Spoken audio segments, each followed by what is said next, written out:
Well, we're going into the last half of Module 9, so this should be wrapping it up for the semester for the most part. I am going to break this up into a couple videos though, so I'm going to talk about, the first one I'm going to talk about is relief displacement, which is the last of the calculations that you need to worry about. So we'll just jump right into it, and then I'll finish up the aerial photography stuff, which is looking at the 3D side of things rather than just keeping everything in 2D, because that's the greatest benefit of aerial photography, is that we can make 3D views of it. So anyways, but let's stick to just one single image at the moment. So we have something called relief displacement. So what relief displacement is how much the features on the ground lean away from the center of the photo, or also known as the principal point. So we can see in this little diagram that we have, like, if we had cylinders all around in an image or a photo, right in the center, right where the vertical line is totally perpendicular, there's no angle to it whatsoever, we see that we're only going to see the top. So it is like an orthographic point or orthometric point. Then all the way around the sides, we can see that the cylinders are splayed out and they lean outwards. So because they're leaning outwards, these are, that's like seeing the sides of the building. So you'd even notice that with your own view. So if you were to stand up and look straight down to the ground, and you stared at a point right below you, you would still see the sides of like the building or the chair or like the wall. Well, of course you're going to see the wall because you're not above the wall, but anything that like you are higher than, you're still going to see the sides of it. And that's known as relief displacement, is how much that it actually bends away. If we have no displacement, we have an orthographic or orthometric image, and this, so you can see the tops of everything. So that would be without any displacement.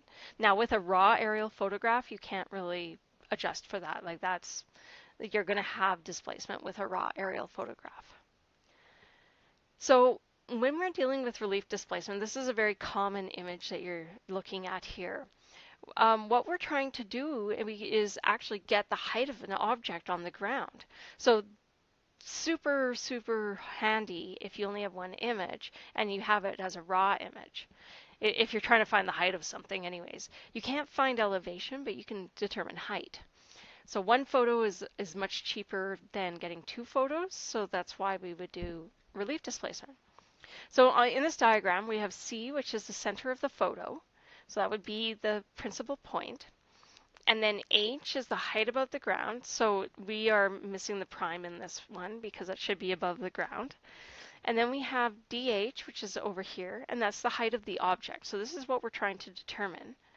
And then we have DR, which is the relief displacement. So that's actually measuring from the bottom to the top. So you can see here that this is the bottom of the building and the top of the building. If we bring it up to the image plane, there's the bottom of the building and there's the top of the building. So this DR is that difference between the bottom of the building and the top of the building on the actual image itself. Then we have RB, which is the radius or radial distance from the center of the image to the bottom of the building. And then we have RT, which is from the principal point to the top of that object. Okay, so and whether it's a building or a tree or whatever. So that's what all of those stand for. I can measure RB and RT on a photograph. I can measure DR. I know what H is from the information I get from the aerial photo. So I can determine DH. So here's the formula. So DH equals DR, which again is here this is like I'm stealing photos from people and I'm giving all this like nice reference information, but none of the numbers actually match up in letters and everything else. So let me explain. This is why we explain things here. So just using from the previous page, DR again is measuring the actual object on the image. So here's where it says D, you just add a little R there. Then we have the height from the ground. That's the height of the aerial photo from the ground. And then we have RT, which is the distance from the middle of the photo all the way to the top of the image. So you can just think of these as just the beginning of the letters here without the subscripts. So as an example, we have the length of the side of a building is measured to be 2.01 millimeters. Now that's really accurate. I know that your rulers are not going to be able to measure that, but let's say you have a digital ruler of some sort and it's going to be able to measure that a little better for you. And so that if it's measured to be that precise on an aerial photo, and the radial distance to the principal point on the photo is 56.43 millimeters. Okay.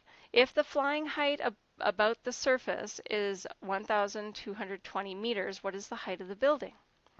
So I put in dr, which is the length of the side of the building, right? So that's 2.01 millimeters. And then I have height, so I'm going to take the height above the ground, and that's 1,220 meters. And then I'm going to divide that by this 56.43 millimeters. Now, something that you can note is that I didn't actually change the meters to millimeters. The reason why is because this millimeters will cancel out this millimeters, and then I'll be left with meters. So you don't need to do that unit conversion. It does work out. So after calculating that, I come up with the building is 43.4 meters high. So it's a really simple formula. If you are on like doing an exam, make sure you have this handy so you can see how to calculate it.